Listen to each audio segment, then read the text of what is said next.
The unexpected arrival, the Nexus station, hung in the void like a crystal flower, its 12 spiral arms stretching outward from a central hub that pulsed with soft bioluminescent light. For 300 years, it had served as the galaxy's premier diplomatic facility, where the voices of 73 different species came together in harmony. Today, however, that harmony was about to be shattered. Council primes. Zephyr adjusted his ceremonial robes as he gazed through the observation deck's transparent aluminum windows. His 6 eyes, arranged in pairs down his elongated skull, tracked the movements of diplomatic vessels as they approached the station. Each ship followed ancient protocols, broadcasting peace signals, requesting docking permissions, and submitting to security scans. The ritual had been perfected over centuries. The humans should arrive within the hour, announced his aide, a young Korthok whose scales still shimmered with the bright colors of inexperience. Our intelligence suggests they will send a small delegation aboard a civilian transport. Their technology remains primitive compared to our standards. Zephyr's mandibles clicked in what might have been amusement.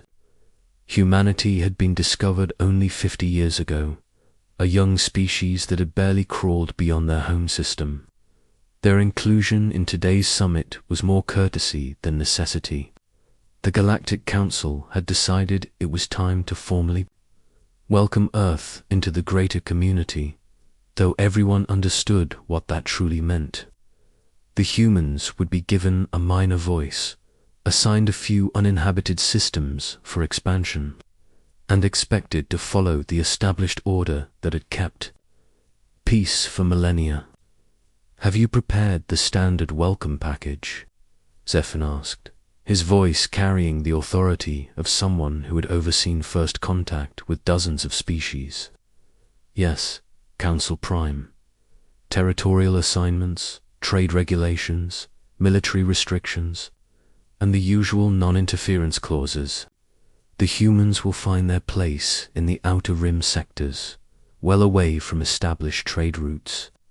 Through the viewing port, the traffic control beacons pulsed in their regular patterns. Merchant vessels from the hegemony drifted past, sleek Valdorian cruisers, while a wing of Corvani patrol ships maintained their endless circuit of the station's perimeter. Everything moved according to plan, according to tradition, according to the natural order that had evolved when the galaxy was young and humanity was still discovering fire. Then the sensors screamed, the alert klaxons that echoed through Nexus. Station's corridors were unlike anything heard in 3 centuries. Every screen in the command center flickered and died before displaying a single message in burning red letters: massive hyperspace signature detected, unknown vessel class. All ships maintain distance. Zephyr's 6 eyes widened in disbelief as he stared at the tactical display. The ship that emerged from hyperspace wasn't small. It wasn't civilian. It wasn't anything in any database the Council maintained. The UES Prometheus materialized like a mountain being born from nothing. 22 kilometers of midnight black hull, studded with weapon ports that glowed like angry stars. Its armor plating was thick enough to build cities on, and its energy signature made the station's fusion reactors look like candle flames. This wasn't a diplomatic vessel. This was a titan of war. By the ancient codes, whispered the Korthok aide, his scales turning pale grey with fear. What is that thing? The human ship made no sound as it hung in space, but its presence roared across every frequency. It didn't request docking permission. It didn't broadcast peaceful intentions. It simply existed, 30 kilometers from Nexus Station, like a predator. Studying its prey. Communication arrays across the station buzzed with panicked transmissions. The Hegemony Destroyer Squadron formed up in defensive formation. though their combined mass was barely a tenth of the human vessel.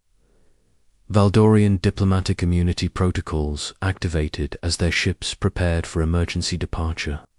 Even the usually unflappable Corvini patrol craft seemed to hover uncertainly, their pilots probably wondering if their weapons would even scratch that armored hull. Council Prime, the communications officer, called out, her voice tight with stress. "We're receiving a transmission from the human vessel." "Put it through," Zephyr commanded. Though his mandibles clicked nervously, the main display cleared to show a woman in her mid-40s, her dark hair pulled back in a practical style that suggested military discipline rather than diplomatic protocol. She wore a simple black uniform without decoration, but something in her steady gaze suggested she had earned the right to stand on that bridge. Behind her, the command center of the Prometheus hummed with quiet efficiency. "I am Ambassador Elena Vasquez of the Terran Federation," she said, her voice calm and professional. "I'm here for the scheduled diplomatic summit." Zephyr found his voice after a moment of stunned silence. "Ambassador, we were expecting a civilian transport with a small delegation. What you have brought appears to be a warship." Elena's expression didn't change. "This is the UES Prometheus, flagship of the Terran Deep Space Fleet. She's our newest diplomatic vessel." Diplomatic vessel. The words came out as a squeak from the Korthok aide. "That's correct. The Prometheus carries full diplomatic facilities, including conference rooms, cultural exchange centers, and guest quarters for visiting dignitaries. She also happens to carry enough firepower to crack a moon, but I assume that won't be necessary today." The casual way she mentioned the ship's destructive capability sent chills through the command center. Zephyr's 6 eyes darted between the tactical display and the human ambassador's face, trying to reconcile what he was seeing with everything the Council thought they knew about humanity. "Ambassador," he said carefully, "your species was classified as level 3 on the technological development scale. The vessel you've brought suggests capabilities far beyond that assessment." Elena's smile was small but meaningful. "Your intelligence was based on what we chose to show your survey teams. We found it useful to let people underestimate us. Prevents misunderstandings." Across the station, emergency protocols activated as the defense grid powered up. The Prometheus registered the weapons lock immediately, but showed no reaction.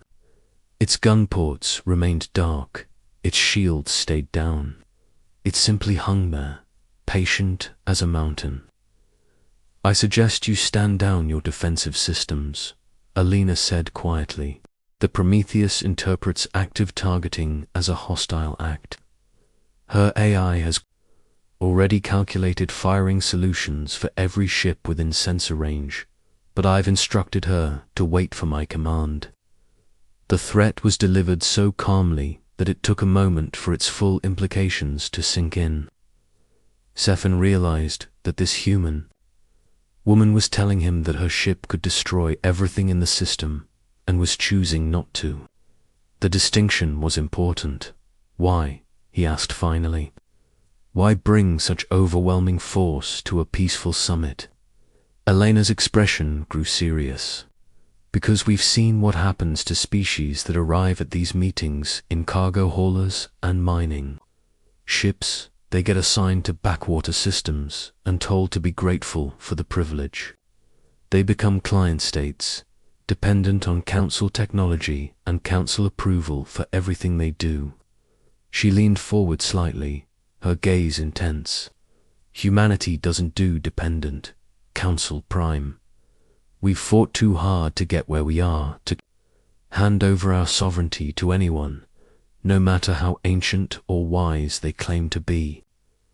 The command center fell silent, except for the hum of electronics and the distant vibration of the station's massive rotational systems. Through the viewports, the Prometheus continued its patient vigil, neither threatening nor retreating. "You're here to negotiate," Zaphon said slowly. "No," Alina replied. "I'm here to establish the terms under which humanity will participate in galactic civilization. There's a difference." The distinction hit the council chamber like a physical blow. For 3 centuries, every species that had joined the galactic community had come seeking acceptance, guidance, protection. They had submitted to the wisdom of older civilizations, accepting their place in a hierarchy that stretched back to the galaxy's first sentient species. Asterisk. Humanity had arrived to dictate terms. "The Council has protocols," Zephyr said weakly. "I'm sure you do. We've studied them extensively. We know how you integrate new species, how you assign territories, how you regulate technology transfer. It's an elegant system for maintaining stability and ensuring that established powers remain in control."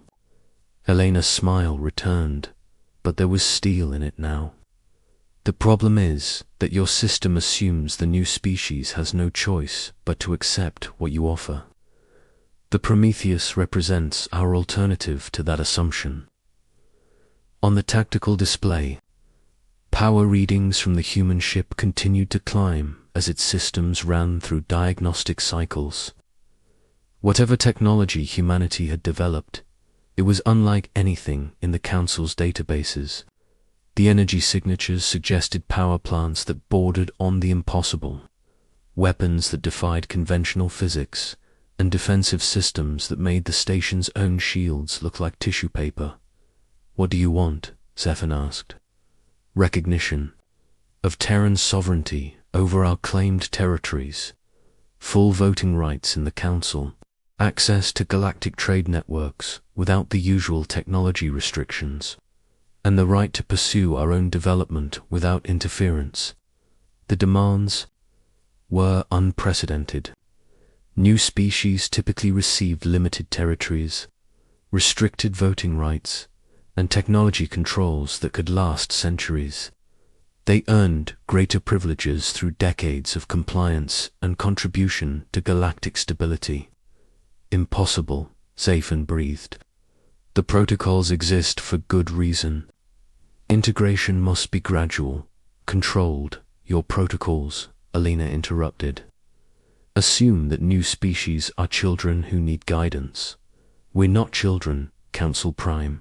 We're survivors." She gestured toward her ship, and the camera followed, to show more detail of the Prometheus's massive hull. Close-up views revealed armor that seemed to drink in starlight, weapon ports that could accommodate projectiles the size of buildings, and sensor arrays that tracked everything within light years, with mechanical precision. "We built this ship because we learned early that the galaxy doesn't respect weakness. Every species we've encountered has tried to test us, probe our defenses, find our limits. The Prometheus is our answer to those tests." Zephyr found himself staring at the human ship with growing unease. Everything about it spoke of a species that had faced existential threats and emerged stronger. The design philosophy was utterly alien to galactic norms where most civilizations built ships for specific purposes. The Prometheus seemed designed to handle any conceivable threat. "The Council will need to discuss your proposals," he said. "Finally, of course, I'll wait." Elena's calm confidence was perhaps the most unsettling thing about the entire encounter. She wasn't demanding immediate answers or threatening consequences. She was simply stating facts and allowing the Council to process the new reality of humanity's arrival on the galactic stage. As the transmission ended, Zephyr found himself facing a choice that would reshape galactic politics.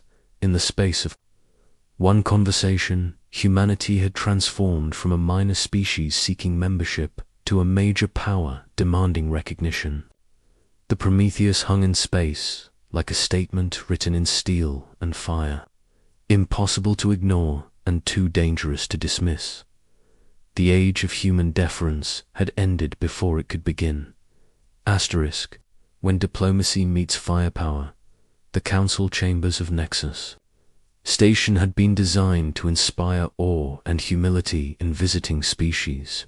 Soaring crystalline walls rose 300 meters to a dome that displayed the swirling colors of the galactic core, while the chamber floor was inlaid with precious metals donated by every member world. The message was clear. This was where the ancient wisdom of the galaxy resided, and newcomers should approach with appropriate reverence. Ambassador Alina Vasquez entered the chamber wearing the same simple black uniform she had worn on the bridge of the Prometheus. She carried no ceremonial items, bore no symbols of rank beyond the small Terran Federation insignia on her collar. Her footsteps echoed in the vast space as she walked toward the central podium. Ignoring the whispered conversations in dozens of languages that followed her passage, the council representatives filled the ascending tiers of seats in order of their species' seniority in galactic civilization. At the highest level sat the progenitors, the ancient species who had founded the galactic community eons ago. Below them, in careful hierarchy, were arranged the voices of 72 other worlds, each positioned according to their contribution to galactic stability and their adherence to established protocols. Council Prime Zephan occupied the speaker's throne, his 6 eyes fixed on the human ambassador as she took her position at the center of the chamber. The formal robes of his office seemed heavier today, weighted with the knowledge that the careful order of centuries was about to be challenged. Ambassador Vasquez, he began, his voice amplified by the chamber's acoustics to reach every corner of the vast space.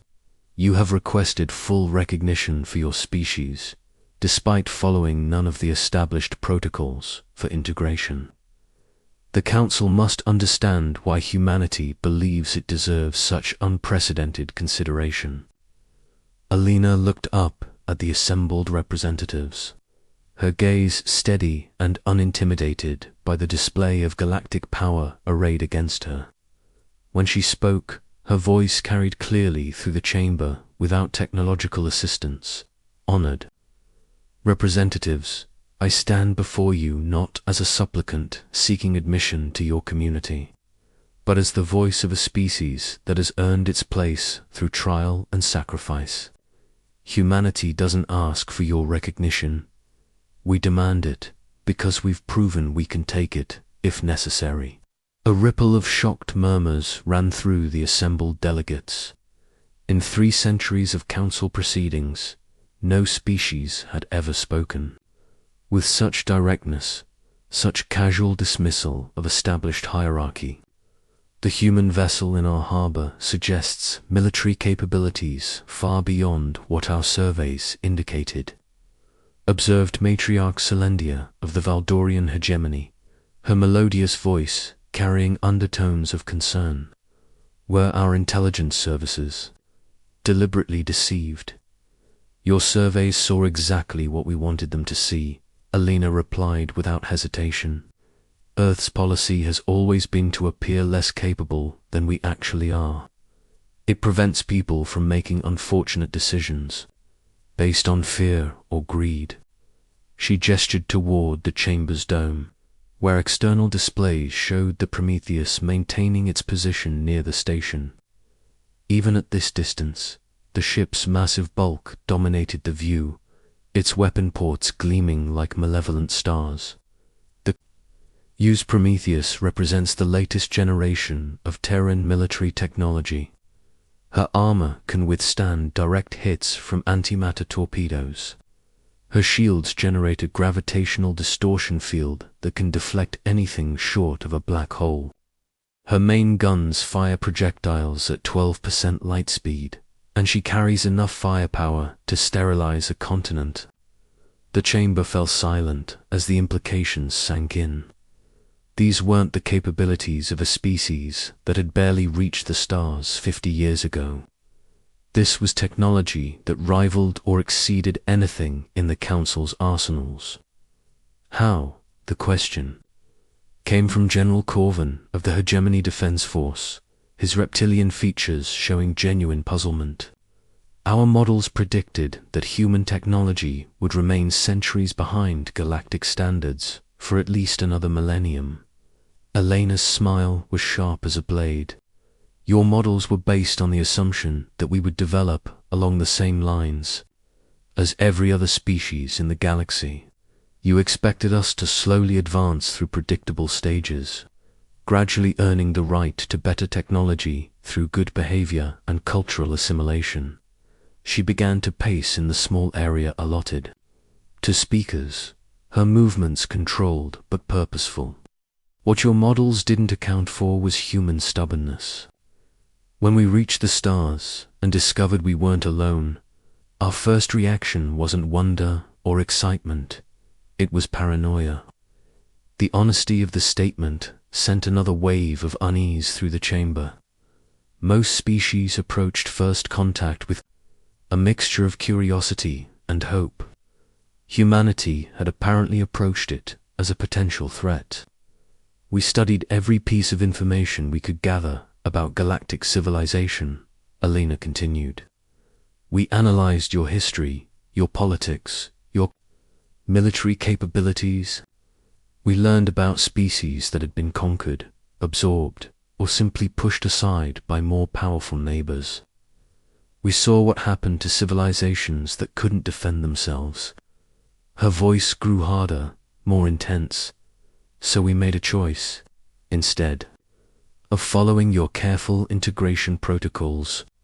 Instead of accepting the small territories and limited rights you typically offer newcomers, we decided to build something that would make you think twice about trying to control us. The Prometheus appeared again on the dome displays, this time with technical readouts that showed power levels, weapon configurations, and defensive systems. The numbers were staggering, representing technology that shouldn't have existed for centuries. Impossible, breathed technical assessor Vin of the Core Worlds.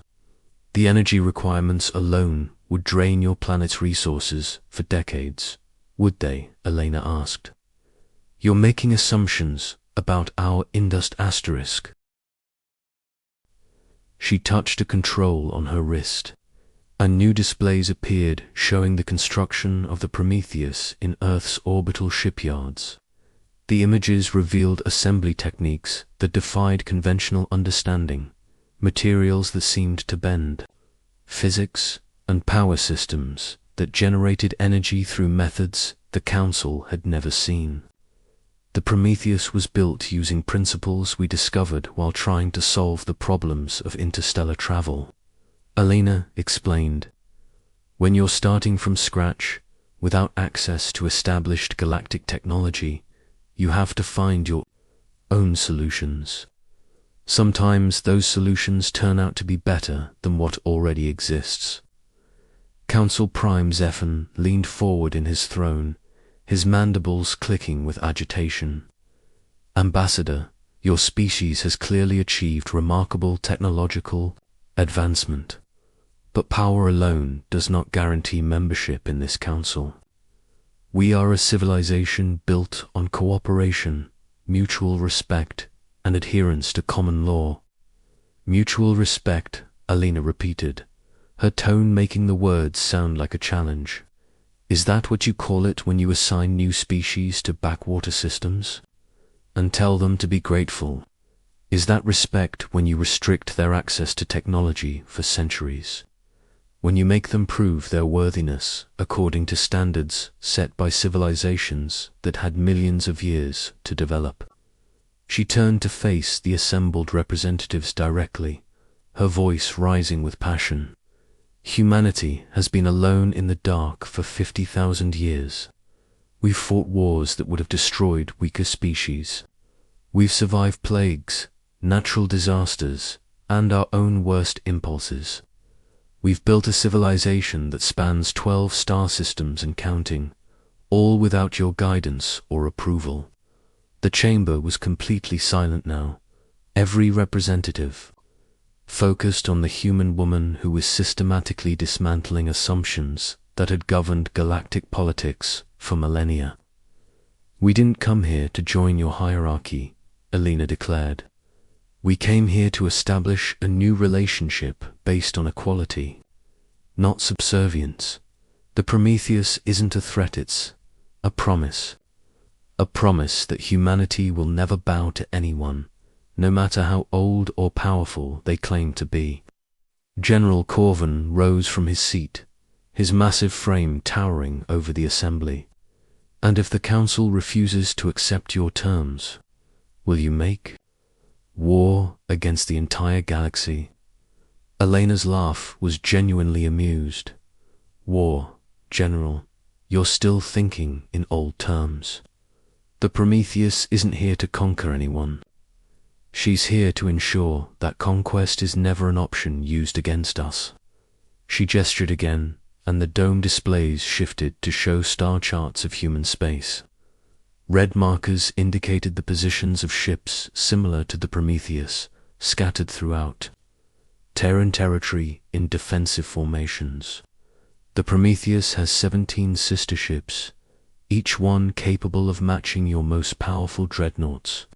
They're not invasion fleets, they're insurance policies. They ensure that humanity remains free to chart its own course, regardless of what ancient traditions or galactic customs might suggest. The implications were staggering. Humanity had not only developed advanced technology in secret, but had built an entire defensive fleet capable of standing against galactic civilization itself. The careful balance of power that had maintained peace for centuries had been shattered by a species that most had considered barely worth noticing. "What do you want from us?" Matriarch Celendia asked, her musical voice heavy with resignation. "Recognition," Alina replied simply. "Acknowledgement that humanity is a sovereign power with the right to make its own choices. Trade agreements based on mutual benefit, not colonial exploitation. And the understanding that any attempt to control or restrict human development will be met with appropriate responses." She paused, letting her words sink in before continuing. "We're not asking you to change your entire system. Keep your hierarchies, your protocols, your careful traditions.